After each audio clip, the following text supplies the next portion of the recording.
এই পৃথিবীর বুকে এমন কোন বিচরণশীল জীব নাই যে জীবের রিজকের দায়িত্ব আমি আল্লাহ আমার নিজ হাতে গ্রহণ করি নাই। সব জীবের রিজকের চাবি আমার হাতে। কার হাতে? তাহলে ভয়টা কিসের? আপনার একটা পেট, তাই নিয়ে এত চিন্তা।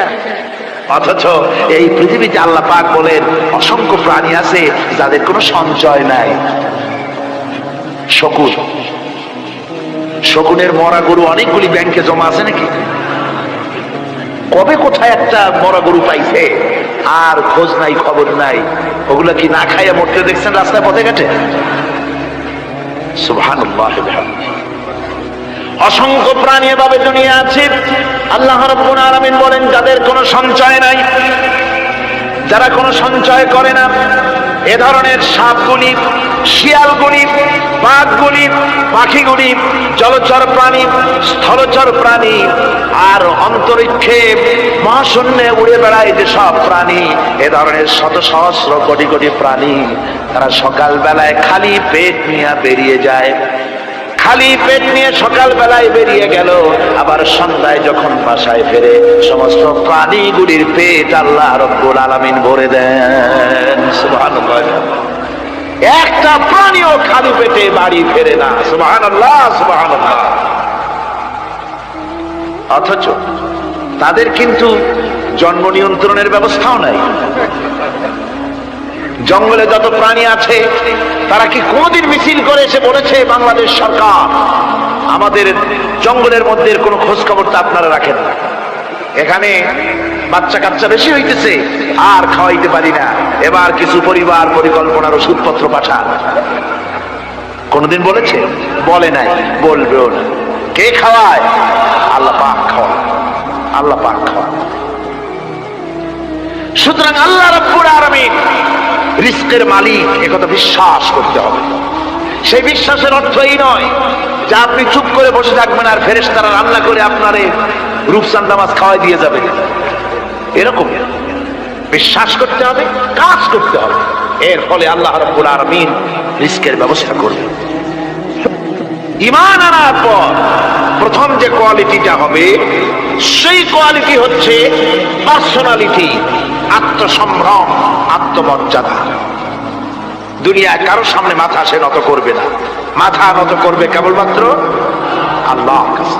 সে বিশ্বাস করবে খাইরিহি ওয়া শাররিহি মিনাল্লাহি তাআলা, ভালো মন্দ সব কার কাছ থেকে হয়? আল্লাহর কাছ থেকে হয়। সে কিছুতেই বিশ্বাস করবে না যে কোনো মাজারের কাছে গেলে, কবরের কাছে গেলে আমার তকদির পাল্টে যাবে, কোনো মুমিন তা বিশ্বাস করবে না। কথা বুঝতে পেরেছেন? ভালো করার মন্দ করার সত্তা মালিক আল্লাহ সুবহানাহু ওয়া তাআলা।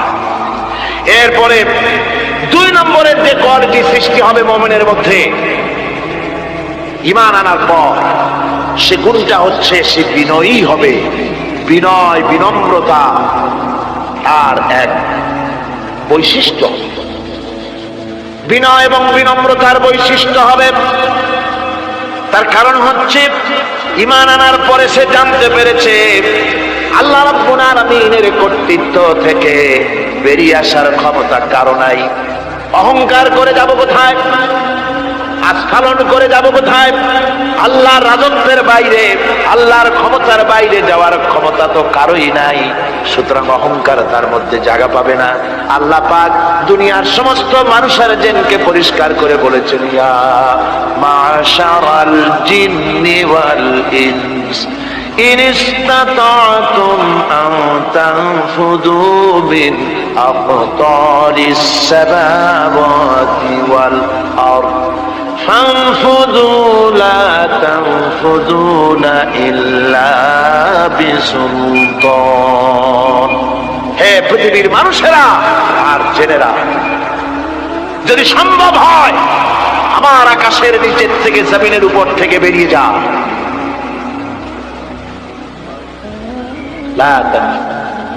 বেরিয়ে যেতে পারবে না।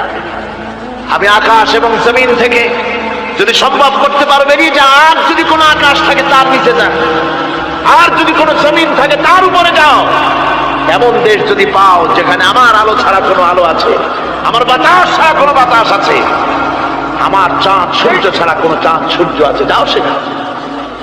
আল্লাহ রাব্বুল আলামিন বলেন নাই এরকম যাওয়ার কোন উপায় নাই। আমি আল্লাহ রাব্বুল আলামিন আকাশ আর জমিন দিয়ে প্যাকেট করে রেখেছি, আটকায় রেখেছি। আমার রাজত্ব থেকে, আমার ক্ষমতা থেকে, আমার কর্তৃত্ব থেকে বেরিয়ে যাওয়ার ক্ষমতা কোনো মানুষের নাই, কোনো জেনের নাই, কোনো প্রাণীর নাই। সুবহানাল্লাহ। মানুষ হচ্ছে অহংকার কিসের হবে? তোমরা হচ্ছে ফকির।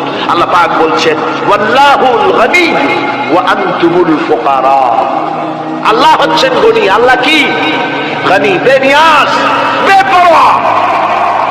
ফাআলুন বিমা ইউরিদ, যা খুশি তাই করে, কারো মুখাপেক্ষী তিনি নন।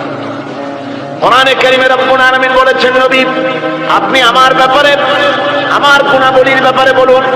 কুল হুয়াল্লাহু আহাদ, পড়েন সবাই। কুল হুয়াল্লাহু আহাদ আল্লাহুস সামাদ লাম ইয়ালিদ ওয়া লাম ইউলাদ ওয়া লাম ইয়াকুল লাহু কুফুয়ান আহাদ। আল্লাহ পাক বলেন বান্দারে, ও আমার নবী আপনি বলুন আল্লাহ পাক এক এবং একক, তিনি নিরঙ্কুশ, তিনি বেনিয়াজ, তিনি কারো মুখাপেক্ষী নন, তিনি কাউকে জন্ম দেন নাই, তাকেও কেউ জন্ম দেয়নি। আকাশ এবং জমিনে আল্লাহর সমকক্ষ কেউ নাই। তোমরা হচ্ছ ফকির আর আমি আল্লাহ হচ্ছে বেনিয়াজ। লিল্লাহি মা ফিস সামাওয়াতি ওয়া মা ফিল আরদ, আকাশে যা আছে জমিনে যা আছে সব আল্লাহ, সব কার? আল্লাহ পাকের। সুতরাং কিসের অহংকার, কিসের মাতবাড়ি? মানুষ পেছনের কথা ভুলে যায়, মুঠেই চিন্তা করে না একটু আগে যারা ক্ষমতায় ছিল আজকে তারা ক্ষমতা হারা, আজকে যারা ক্ষমতায় এলো তারা আবার ক্ষমতা মস্তদে বসে দুনিয়ার সব বিপদ আপদ ভুলে যায়। কি করে আরো বেশি লুটপাট করা যায়, আরো বেশি মানুষকে শোষণ করা যায়, মানুষ এই চিন্তাই করে। অহংকারে, ক্ষমতার দর্পে ফেটে পড়ে, চিন্তা করে না পেছনের কথা। আল্লাহ রাব্বুল আলামিন বলেন যারা নাকি মুমিন বান্দাদের বিনয় এবং বিনম্রতা তাদের মধ্যে সৃষ্টি হয়ে যাবে, তার কারণ হলো আল্লাহ পাক বলেছেন ওয়ালা তামশি ফিল আরদি মারহান ইন্নাকা লান তাখরিকাল আরদা ওয়া লান তাবলুগাল জিবালা তুলা। ওয়ালা তামশি ফিল আরদি মারহান, আমার জমিনের উপরে অহংকার করে পা ফেলো না। তুমি কি পারবে অহংকার করে আমার জমিনটাকে ফাটাই দিতে? কি বলেন, পারা যাবে? অহংকার করে জমিনের উপরে লাথি মারেন জোরে, জমিন ফাটবে? ফাটবে না, আপনার পা ছিঁড়ে যাবে। আপনি কি পারবেন অহংকার করে পাহাড়ের উচ্চতা লাফ দিয়ে ছাড়াই দিতে পারবেন? তাও পারবেন। সুতরাং আল্লাহ পাকের উপরে ঈমান আনলে পরে তাদের মাথা এভাবে নত হয়ে যায়, অহংকার তাদের মধ্যে জায়গা পায় না। অহংকার কিসের? কিসের অহংকার তোমার? মানুষ তার জন্মের কথা, কোরআনে কারীম বলে মানুষ কি তার জন্মের কথা স্মরণ করে না? তোমার তো এমন অবস্থা ছিল দুনিয়ায়, উল্লেখযোগ্য বিষয়বস্তু হিসাবে তুমি পরিগণিত ছিলে না। তুমি হচ্ছ, তোমার জন্মের উৎস কথা হচ্ছে এক ফোঁটা নাপাক পানি, এমন নাপাক পানি যা শরীর থেকে নির্গত হলে পরে গোসল করা ওয়াজিব হয়ে যায়। এমন এক ফোঁটা নাপাক পানি যার জন্মের উৎস, তার আবার অহংকার কিসের? পৃথিবীতে অহংকার যারাই করলো আল্লাহ পাক তাদেরকে ভালো করে দেখায় দিলেন। নমরুদকে দেখাইছেন, ফেরাউনকে দেখাইছেন, যুগের ছোট ছোট নমরুদ ফেরাউন যেখানে যেখানে খুঁজে খুঁজে ফেরাউন হয়েছে আল্লাহ সকলকেই দেখিয়ে দিয়েছেন, দেন নাই? দেখিয়ে দিয়েছেন। সুতরাং মাথা নিচু করে চলতে হবে, বিদ্যার বড়াই করা চলবে না। কত লেখাপড়া করেছো তুমি? এমএ পাস করেছো, তাতে কি হয়েছে? সবে মাত্র বর্ণবোধ পড়েছো, জ্ঞানের রাজ্যে পা ঢুকিয়েছো, এখনো কিছু শেখোনি। টাইটেল পাস করেছো তো কি হয়েছে? কদ্দুর শিখেছো?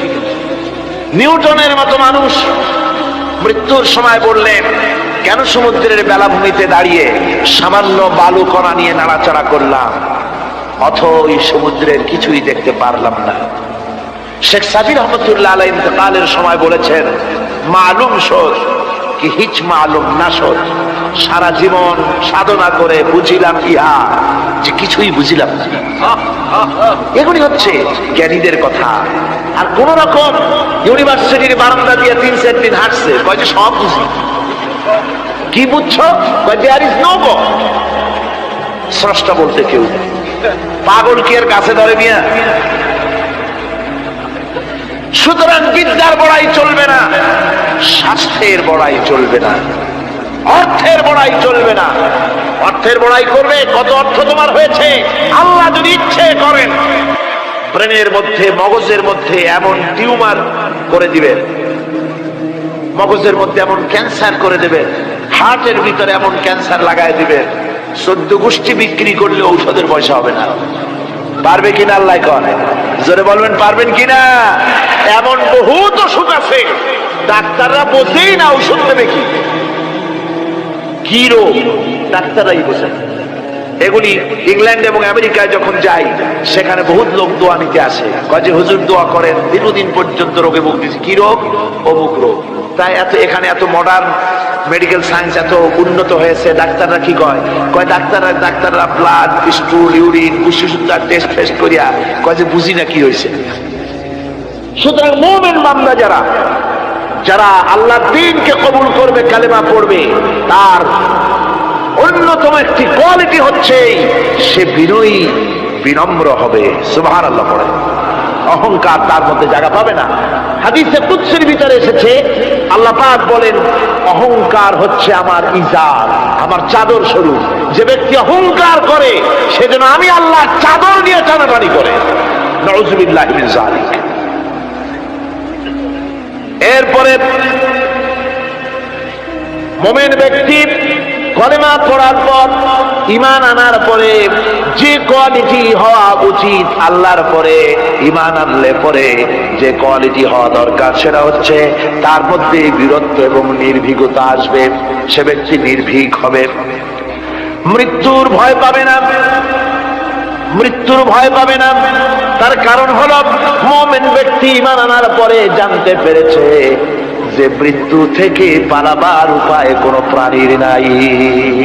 আছে নাকি? মৃত্যু থেকে পালানো যাবে? মৃত্যু থেকে পালানো যাবে না। মুমিন এই জন্য ভয় পাবে না। এই জন্য মুমিন জীবনে একবার মরে, মুমিন সবসময় বীর পুরুষ হয়। মুমিন কি হয়? আর মুনাফিক হয় কি? কাপুরুষ। মুমিন মরে জীবনে একবার, আর মুনাফিক মরে জীবনে কয়েকবার। সাইকেলের টায়ার বাস্ট হলে শীতই পড়ে ভয় ছোটে, ট্রাকের টায়ার বাস্ট হলে তো হুঁশই থাকে না, আর কোথাও বোমা পড়লে এমনি তার রুহু উড়ে যায়। এই হলো দুর্বল ঈমানের লক্ষণ, মুনাফিক। আর মুমিন ব্যক্তি এগুলি ভয় পায়। তার কারণ হচ্ছে কোরআনে কারীম বলেছে, কুল ইন্নাল মাউতাল্লাযী তাফিররুনা মিনহু ফাইন্নাহু মুলাকীকুম। বলো, মৃত্যুর থেকে পালাবার কোনো উপায় নাই। যেখানেই যাও না কেন মৃত্যু তোমাকে ধরবেই। তোমাকে যেখানেই যাও তুমি, মৃত্যু তোমাকে খুঁজে বের করবেই। মরণ থেকে পালাও তুমি, মরণ তোমায় লইবি ঘিরি। যদিও সুদূর আকাশ পানে, লুকাও সেথায় লাগিয়ে সিঁড়ি। এ মহারোগের চিকিৎসক নাই, নাই সে ঔষধ জগতে। খুঁজিয়া কাতর হইলে কি হবে, পারিবে না তারে ফিরাতে। যেখানেই যাও পালাবার উপায় নাই, মৃত্যু তোমাকে ধরবেই। এই মৃত্যুর কাছ থেকে পালাবার পথ যখন নাই, তখন ক্ষণস্থায়ী জীবনের মায়া করে হকের রাস্তা থেকে বিরত থাকার কোনো অর্থ হয় না। বরং এই রাস্তায় যদি জীবন দেওয়া যায়, সে জীবন, সে মৃত্যু নয়, সেটার নাম জীবন। সেটার নাম কি? জীবন। আরে জীবন তো আল্লাহ কিনে নিয়েছেন। আমাদের জীবন কে কিনে নিয়েছেন? আল্লাহ রাব্বুল আলামিন বলেছেন, ইন্নাল্লাহা আশতারা মিনাল মুমিনিনা আনফুসাহুম ওয়া আমওয়ালাহুম বিআন্না লাহুমুল জান্নাহ। না।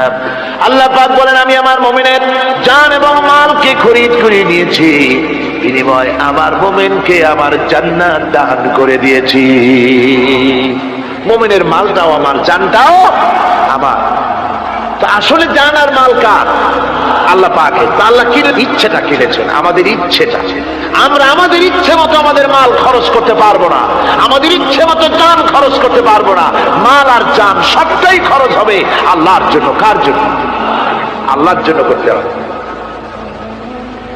আপনাকে আল্লাহ টাকা দিয়েছেন, করি দিয়েছেন, এই ধন সম্পদ যে কোনো দলের লোক এসে চান্দা চাইলে আপনি দিতে পারবেন না, যেহেতু কিয়ামতের দিন আল্লাহর দরবারে জবাবদিহি করতে হবে। পয়সা আল্লাহ দিয়েছিলেন, ওই পয়সা দিয়া ধর্মনিরপেক্ষবাদীদেরকে টাকা দিয়া সহযোগিতা করেছেন, সমাজতন্ত্রীদেরকে টাকা দিয়া সহযোগিতা করেছেন, পুঁজিবাদীদেরকে টাকা দিয়ে সহযোগিতা করেছেন, আল্লাহর দ্বীনের সঙ্গে নাফরমানি যারা করে পয়সা দিয়া সহযোগিতা করেছেন।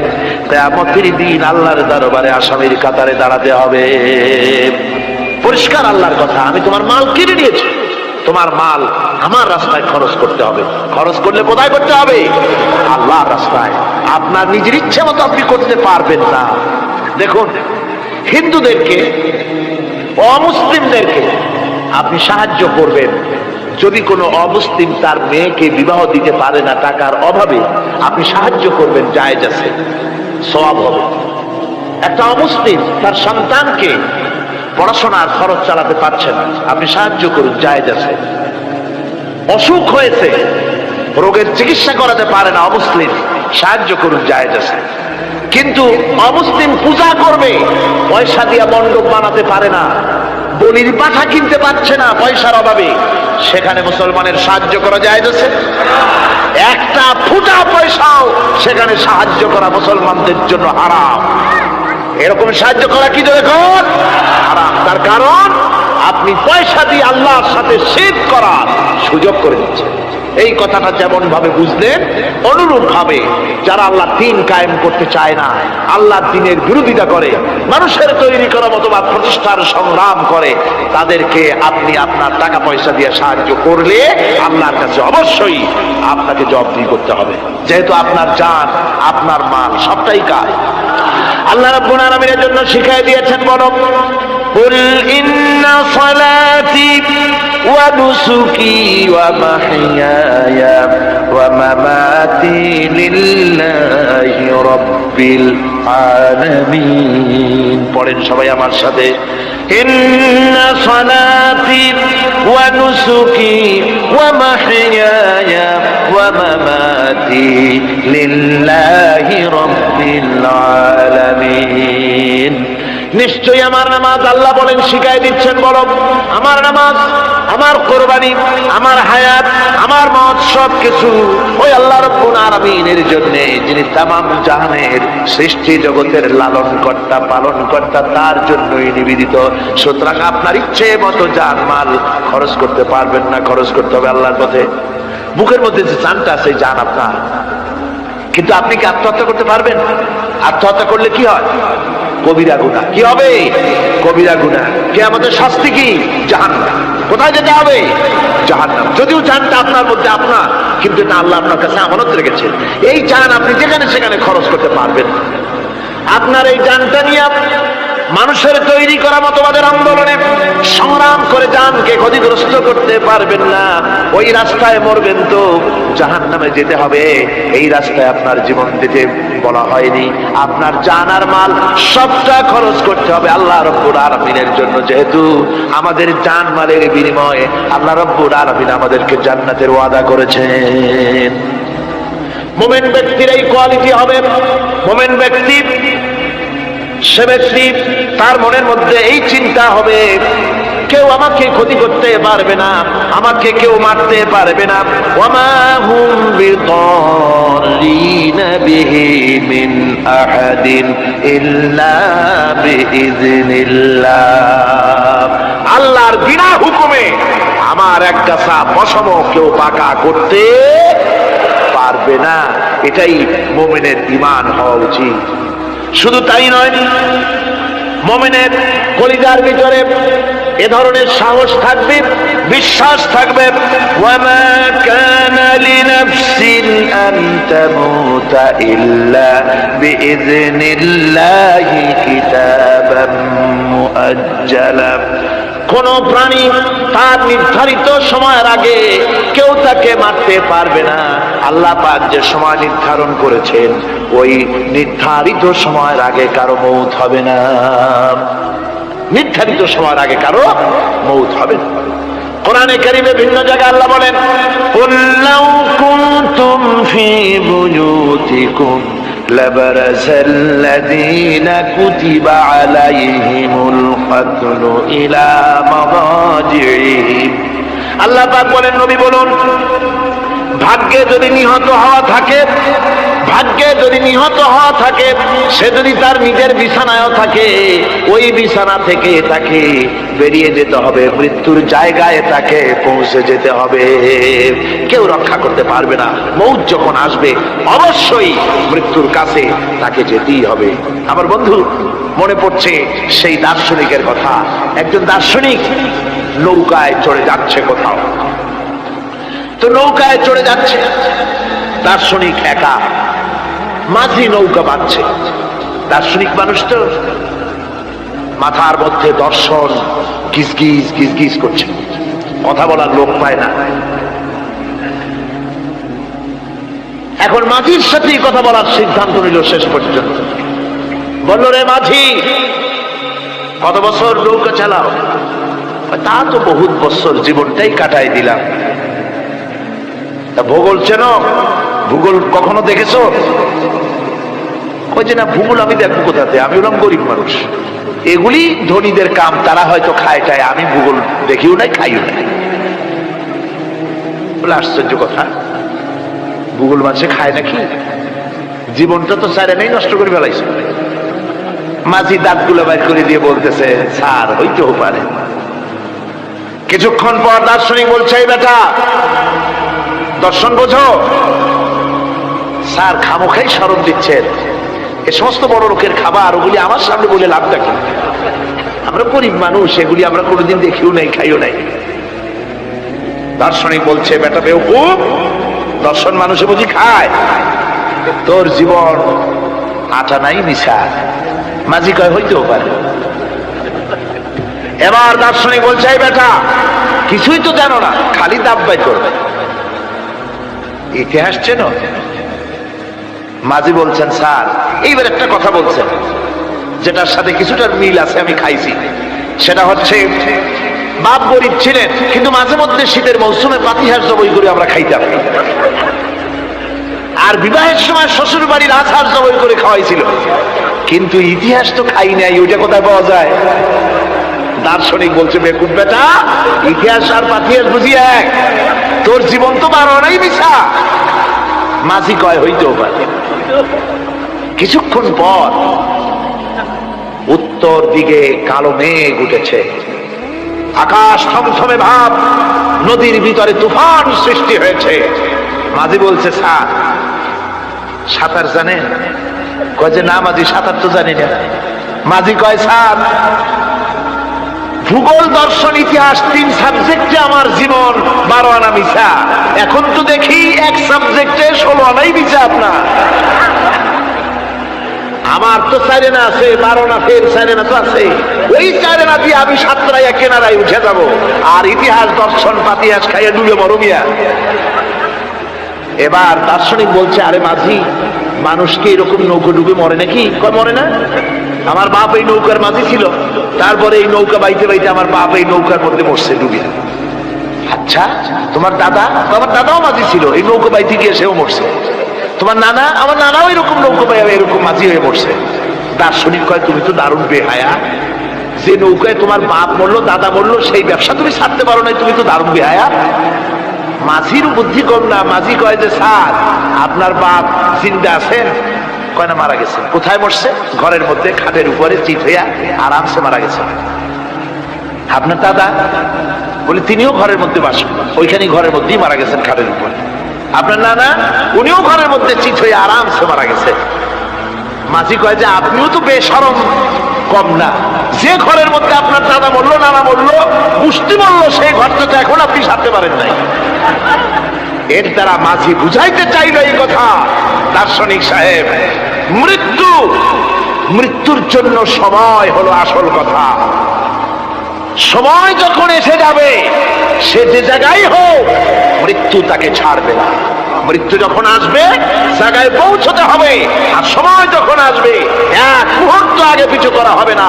মউত আসার সাথে সাথে আজরাইল তার সামনে এসে যাবে, এক মুহূর্ত বাঁচতে পারবে না। সুতরাং মুমিন ব্যক্তি তার দিলের মধ্যে মৃত্যু সম্পর্কে কোন ধরনের ওই ধরনের চিন্তা থাকবে না, পরান্ডা নিয়ে কোন রকম নিবাসী এরকমের চিন্তা থাকবে না। জীবন আল্লাহ দিয়েছেন, আল্লাহ নিবেন, সময় আসলে এক মুহূর্ত দেরি করা হবে না। সুতরাং সেই জীবনটা যিনি দিয়েছেন, তার রাস্তায় যাওয়ার জন্যই সে তৈরি থাকবে। এটা হলো মুমিনের কোয়ালিটি। আমার বন্ধুগণ, এরপরে মুমিনদের ভিতরে আরেকটা জিনিস হবে, সেটা হচ্ছে মুমিন কখনো হতাশ হবে না, নিরাশায় তার মন ভেঙে যাবে না। হতাশা মুমিনের কলিজাকে কখনো ছোট করে দিবে না, আন্দোলন থেকে তাকে বিরত রাখবে না। অন্ধকার দেখবে, চতুর্দিকে অন্ধকার মেঘাচ্ছন্ন, চতুর্দিক থেকে মেঘ জমে আসতেছে, মনে হবে যেন আর ফজর হবে না। কিন্তু একটু পরে দেখা যাবে এই মেঘের ঘনঘটা দূর হয়ে গিয়ে সকালবেলায় আকাশে আবারও সূর্য উদিত হয়েছে, ঠিক না? সুতরাং মুমিনের হতাশ হওয়ার কোনো কারণ নাই। হতাশ হয় কারা? কোরআনে কারীমের মধ্যে বলা হয়েছে, ওয়ামান ইয়াকনাতু মির রাহমাতি রাব্বিহি ইল্লা দাল্লুন। কেবলমাত্র পথভ্রষ্ট লোকেরাই, কেবলমাত্র গোমরাহ লোকেরাই তারাই নিরাশ হয়, হতাশ হয়। ঈমানদার লোক কখনো হতাশ হয় না, তার ঈমানে, তার আশায় বুক বেঁধে সাহসের সঞ্চার করে দেয়। কারণ সে তো জানে আল্লাযী খালাকানি ফাহুয়া ইয়াহদিন, আল্লাহ আমাকে সৃষ্টি করেছেন, আমার হেদায়েত তিনি দিয়েছেন, পথ তিনি দেখিয়েছেন। আল্লাযী হুয়া ইউতঈমুনি ওয়া ইয়াসকিন, আমি যখন ক্ষুধার্ত হই ওই আল্লাহ আমাকে খাওয়ান, আমি যখন তৃষ্ণার্ত হই তখন আল্লাহ আমাকে পান করান। ওয়া ইযা মারিদতু ফাহুয়া ইয়াশফিন, আর যখন আমি অসুস্থ হই ওই আল্লাহ আমাকে রোগ মুক্ত করেন। সুবহানাল্লাহ। দেখেন হযরত আইয়ুব আলাইহিস সালাম সব কোরআনের মধ্যে আছে, আল্লাহ পাক সব বলে দিয়েছে। আমাদের মধ্যে অনেকের রোগ হলে কয় যে এখন আমার রোজা করি আর রোগে আমারই পাইল, বলে না এরকম? নামাজ রোজা করি, দান সদকা করি, হজ করি, আর আমার এই রোগটা পাইলো, এই রোগ সারেই না। আশ্চর্য কথা, রোগ দিয়ে আল্লাহ মানুষের ঈমান পরীক্ষা করেন। ধৈর্য ধরতে হবে। হযরত আইয়ুব আলাইহিস সালামের রোগ হলো 18টি বছর পর্যন্ত রোগে ভুগলেন। 18 বছর শরীর পচে যেতে লাগলো, বিবি বাল বাচ্চা সব তার কাছ থেকে ছড়ে গেল।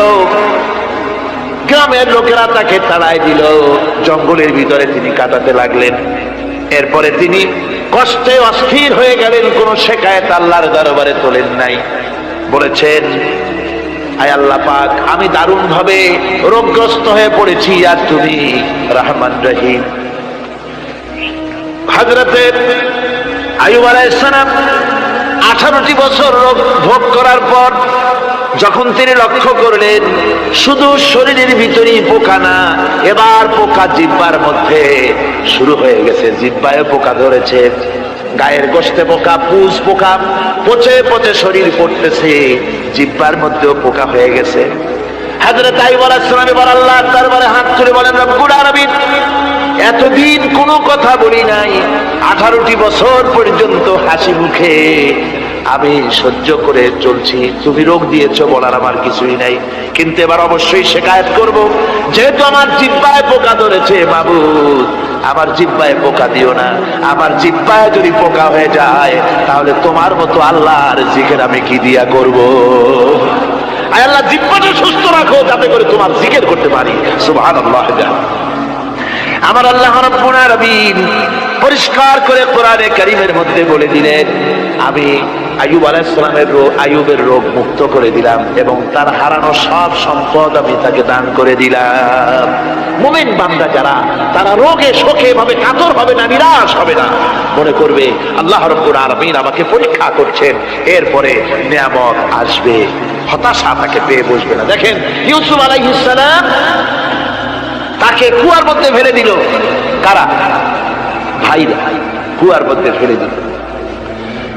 কুয়ার মধ্যে ফালানো হয়েছে, ভাইরা মনে করলো এটা মরণ কুয়া, এটা মৃত্যু কূপ, এখানে ইউসুফ আলাইহিস সালাম শেষ হয়ে যাবে।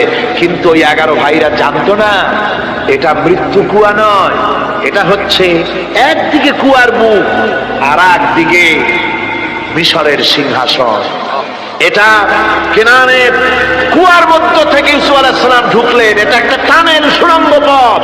কুয়ার এক মাথা দিয়ে ঢুকলেন, আর এক মাথা দিয়ে মিশরের সিংহাসন দখল করলেন। সুবহানাল্লাহ। আল্লাহ কোথা থেকে কোথায় নিয়ে গেলেন। হযরতে ইয়াকুব আলাইহিস সালাম সন্তানের শোকে অস্থির হয়ে গেলেন, সন্তানের শোকে অস্থির হয়ে গেলেন, কিন্তু তিনি নিরাশ হন নাই, হতাশ হন নাই। তিনি বলেছেন ফাসাবরুন জামিল আসাল্লাহু আইয়াতিয়ানি বিহিম জামিআন ইন্নাহু হুয়াল আলিমুল হাকীম। ফাসাবরুন জামিল, আমি উত্তম ধৈর্য ধারণ করব এবং আমি আশা করি অতি শীঘ্র আল্লাহ রাব্বুল আলামিন আমার যা আমি হারিয়েছি আমাকে আল্লাহ পাক মিলাই দিবেন। সুবহানাল্লাহ। আর আল্লাহ পাক হযরত ইয়াকুব আলাইহিস সালামের কাছে হযরত ইউসুফকে মিলাই দিলেন। সুবহানাল্লাহ। সুতরাং মুমিন ব্যক্তি কখনো নিরাশ হবে না, হতাশা নিরাশায় তার মন ভেঙে দেবে না। দেখা যাচ্ছে ইসলামী আন্দোলন আর বুঝি রইল না, বুঝি শেষ হয়ে গেল। চতুর্দিক থেকে বন্য হায়নারা অস্ত্র নিয়ে, বিদেশি টাকা নিয়ে, সম্পদ নিয়ে চতুর্দিক থেকে হামলা শুরু করেছে, আর বাঁচার পথ নাই। ইসলামী আন্দোলন বুঝি শেষ না। মুমিন যারা, তারা হতাশায় ভোগে না। কি বলেন? হতাশায় ভোগে? মোটেই হতাশায় ভোগে না। তারা মনে করে নিশ্চয়ই এর ভেতরে রয়েছে কল্যাণ। এর মধ্যে কি রয়েছে? আমরা দেখতে পাই হযরত ইউনূস আলাইহিস সালাম মাছে তারে গিলে ফেলে দিল। হতাশায় তিনি হার্ট ফেল করেন নাই। মাছের পেটের মধ্যে যদি কেউ চলে যায়, বেরিয়ে যাওয়ার জন্য কোনো ব্যাকডোর আছে নাকি? কোন পালাবার কোন রাস্তা আছে? মাছের পেটের জানালা দরজা আছে কিছু? কিছুই নেই। তিনি হতাশ হলেন না। মাছের পেটের ভেতরে বসে হযরত ইউনূস আলাইহিস সালাম বুক ভরা আশা নিয়ে আল্লাহর দরবারে তিনি ঘোষণা করলেন, লা ইলাহা ইল্লা আনতা সুবহানাকা ইন্নী কুনতু মিনাজ জালিমিন। পড়েন না সবাই, লা ইলাহা ইল্লা আনতা সুবহানাকা ইন্নী কুনতু মিনাজ জালিমিন। হযরত ইউনূস আলাইহিস সালাম বলেন, আল্লাহ তুমি ছাড়া কোনো ইলাহ নাই, তোমার পবিত্রতা ঘোষণা করছি, আমি জালিমদের অন্তর্ভুক্ত হয়ে গেছি। তিনি যখন চিল্লাচ্ছিলেন, মাছের পেটের ভিতরে বসে যখন কাতরুক্তি করতেছিলেন, আল্লাহ বুঝি তখন শোনেন নাই সে কথা? কি বলেন? আল্লাহ বুঝি তখন তন্দ্রায় বা নিদ্রায় ছিলেন না। আল্লাহ পাক কি ঘুমান? তন্দ্রায় যান? লা তাখুযুহু সিনাতুন ওয়ালা নাওম। আল্লাহ রাব্বুল আলামিন বলেন, কোন তন্দ্রা বা নিদ্রা আল্লাহ রাব্বুল আলামিনকে স্পর্শ করে না। হযরত ইউনূস আলাইহিস সালাম যখন মাছের পেটের ভিতরে বসে চিৎকার মারলেন, আল্লাহ পাক বলেন, ইউনূস রে, তোমার ওই ডাক কেউ শোনে নাই। দুনিয়ার কোন রাজা বাদশাহ শোনে নাই, দুনিয়ার কোন বন্ধু বান্ধব তোমারও শোনে নাই, কিন্তু আমি তোমার আরশের মালিক, আমি রব্বুল আলামিন শুনেছি। শুধু শুনি নাই, সঙ্গে সঙ্গে জবাব দিয়ে দিয়েছি। ফাস্তাজাবনা লাহু ওয়া নাজ্জাইনাহু মিনাল গাম্মি। পড়েন, ফাস্তাজাবনা লাহু ওয়া নাজ্জাইনাহু মিনাল গাম্মি ওয়া কাযালিকা নুনজিল মুমিনিন। আল্লাহ পাক বলেন, আমি জবাব দিলাম। মাছের পেটের ভিতরে বেদনা শুরু হয়ে গেল। মাছ আর তলদেশে শুয়ে থাকতে পারলো না, সাঁতরাতে পারলো না। মাছ ভেসে উঠল উপরে। পেটের যন্ত্রণায় মাছ কিনারায় চলে এসে বমি করে দিতে পারলে যেন বাঁচি, এই অবস্থা মাছের হলো। কিনারায় চলে এলো, বমি করে ইউনূস আলাইহিস সালামকে ফেলে দিল। মাছও বাঁচলো, ইউনূস আলাইহিস সালামও বাঁচলো। আল্লাহ রাব্বুল আলামিন বলেন, মুমিনেরা শোনো, শুধু ইউনূসকে নয়, ওয়া কাযালিকা নুজিল মুমিনিন, এইভাবে করে মুমিন বান্দারা যদি আমাকে ডাকে, আমার কাছে যদি হাত ফাইলায়, আমি আল্লাহ রাব্বুল আলামিন মুমিনদের এভাবে বিপদমুক্ত করে দেই। আল্লাহ পাক বিপদমুক্ত করে দেন। ওমান ইয়াত্তাকিল্লাহা ইয়াজআল লাহু মাখরাজা, আল্লাহকে যে ভয় করে আল্লাহ তার জন্য রাস্তা খুলে দেন। জোরে কোন সুবহানাল্লাহ। দেখেন ইউসুফ আলাইহিস সালাম, জুলাইখা তাকে আটকায় ফেলেছে ঘরের মধ্যে, তালা দেওয়া, খিল দেওয়া, সিটকানি মারা, পালাবার পথ নাই, চতুর্দিকে উলঙ্গ নগ্ন চিত্র। আর এই সুন্দরী যুবতী নারী জুলাইখা তার প্রেম নিবেদন করেছে হযরত ইউসুফের কাছে। যৌবনে ভরা, টকবকে যৌবনের যুবক হযরত ইউসুফ আলাইহিস সালাম, সৌন্দর্যের পিরামিড, বাঁচার কোনো পথ নাই জুলাইখার কুপ্রবৃত্তি চরিতার্থ করে দেওয়া ছাড়া। কিন্তু হযরত ইউসুফ আলাইহিস সালাম আল্লাহ রাব্বুল আলামিনকে ডাকলেন, হতাশায় ভেঙে পড়লেন না, আল্লাহকে ভয় করলেন, আল্লাহকে ডাকলেন। আল্লাহকে ডেকে, আল্লাহকে ভয় করে তালাবদ্ধ দরজার দিকে যখন দৌড় মারলেন, রব্বুল আলামিন আপন কুদরতে দরজার তালাগুলি খুলে দিলেন। ভাইরা আমার, এভাবে করে মুমিনেরা কখনো হতাশ হয় না। ফাইন্না মাআল উসরি ইউসরা, ইন্না মাআল উসরি ইউসরা। মনে রাখতে হবে, দুঃখ কষ্টের সাথে থাকে সুযোগ সুবিধা, আর প্রত্যেক অসচ্ছলতার সাথে থাকে উদার সচ্ছলতা। এর কোনো বিপরীত কখনই হয় না। আল্লাহ রাব্বুল আলামিন এইভাবে করে মুমিনদেরকে বলেছেন যেন তারা হতাশায় ভেঙে না পড়ে। আমার বন্ধুগণ, মানুষ হতাশায় যেন না ভাঙে। গুনাহ করেছে, গুনাহ করার কারণে কোন মুমিন যেন হতাশায় ভেঙে না পড়ে, সেই জন্য আল্লাহ তাকে বলেছেন, লা তাকনাতু মির রাহমাতিল্লাহ, বান্দারে আমার রহমত থেকে মায়ুস হইস না, নিরাশ হইস না, আমি রহমান, আমি রহিম। জোরে কোন সুবহানাল্লাহ। আমার বন্ধু, আপনারা কোন পৃথিবীতে কে আছে এমন, কোন সত্তা আছে এমন যে অপরাধীকে দেখে বলে আয় তোরে মাফ করে দেব? আছে কেউ এমন? বাপও বলে না। বাপও ছেলে যদি অপরাধ করে দেখে বলে না আয় মাফ করে দিই। অবশ্য মন চায় ছেলে মাফ চাক, তাহলে মাফ করে দিব। মাফ না চাও পর্যন্ত বাপেও ডাকে না, মাও ডাকে না যে অপরাধ করেছিস আয় মাফ করে দিই। জোরে বলেন, কেউ বলে? আকাশ ও জমিনে একমাত্র মেহেরবান সত্তা আমার রব্বুল আলামিন। মানুষ যখন গুনাহ করে রব্বুল আলামিন বলে, বান্দারে গুনাহ করেছিস আমার সামনে আয়, গুনাহ মাপ চা, চোখের পানি ফেলাম। যত বড় গুনাহ তোর হোক না কেন, আমি রব্বুল আলামিন তোর গুনাহ খাতাকে মাফ করে দেব। কিভাবে মাফ করব? মানুষ যদি কোনো অন্যায় করে, অপরাধ করে, চুরি করে, ডাকাতি করে, পুলিশ তাকে অ্যারেস্ট করে, থানায় তার নাম লেখা হয়ে যায়, কয়েক বছর জেল খাটার পরে মুক্ত হলো।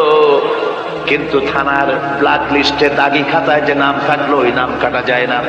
আবার অপরাধ করলো, আবার জেল হলো, আবার মুক্ত হলো, থানায় আরেকবার নাম লেখা হলো। যতবার অপরাধ করবে ততবার থানায় নাম লেখা যাবে, জেল খাটবে, জরিমানা দেবে, কিন্তু কালো খাতা থেকে তার নাম মোছা হবে না।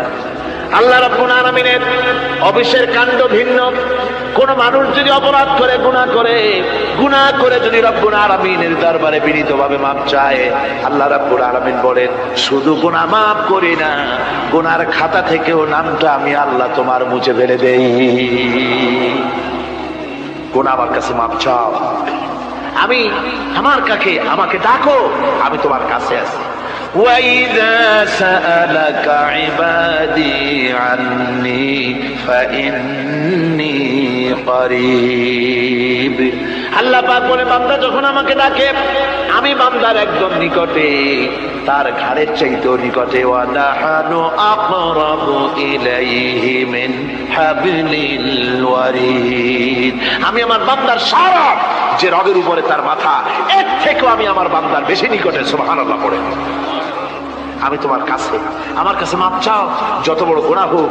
ওয়াকালা রাব্বুকুম উদউনি আস্তাজিব লাকুম, তোমার প্রভু তোমাকে ডেকে বলেছে আমাকে ডাকো, আমি মাফ করে দেবো। সুবহানাল্লাহ ওয়া বিহামদিহি, কত বড় কথা, আমাকে ডাকো, নিরাশ হয়েও না, হতাশ হয়েও না। আল্লাহর গজব বেশি না রহমত বেশি? আল্লাহর রহমত বেশি।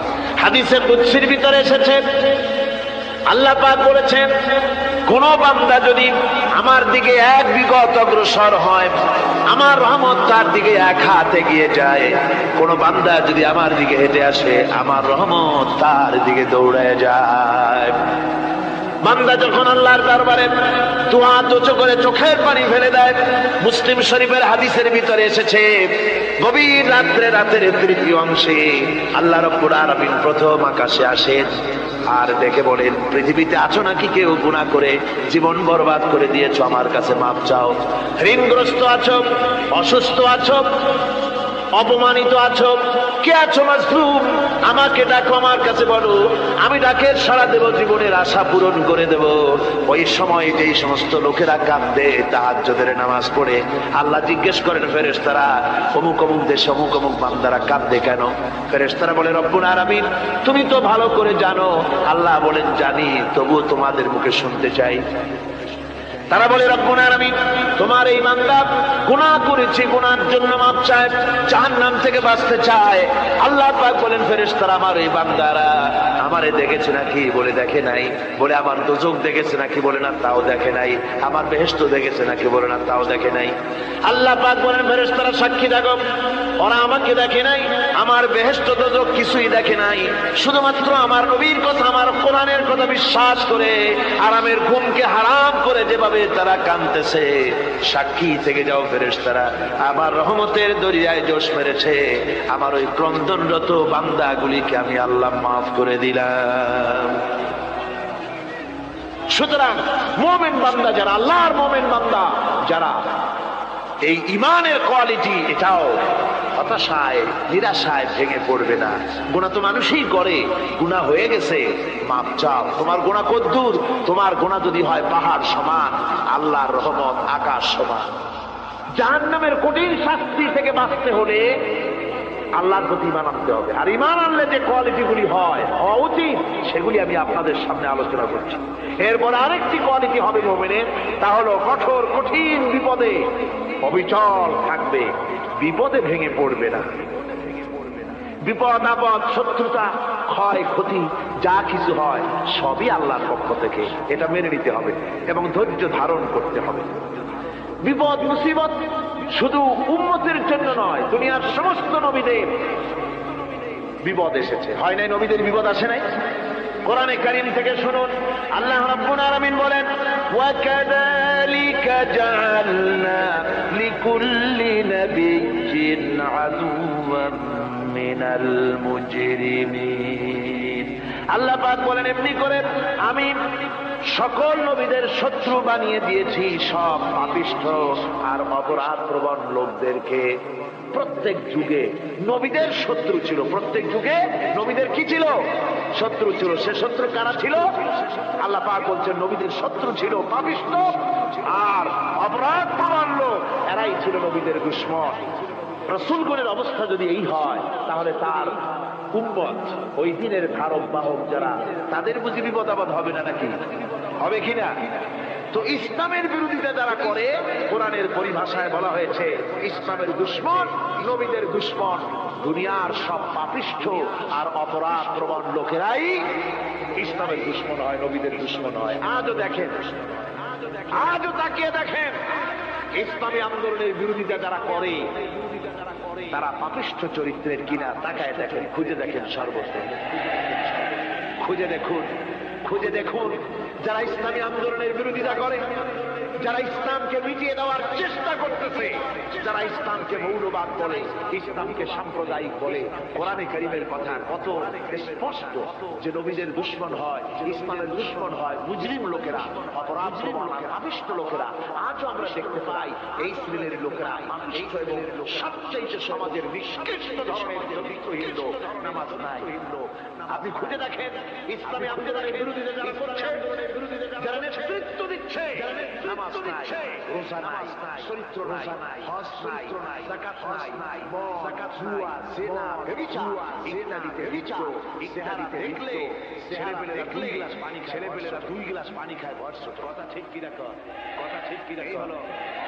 এই হলো অবস্থা। মারে কেন? মুমিনদেরকে, পয়গম্বরদেরকে, সাহাবীদেরকে এবং ঈমানদারদেরকে মারে কেন?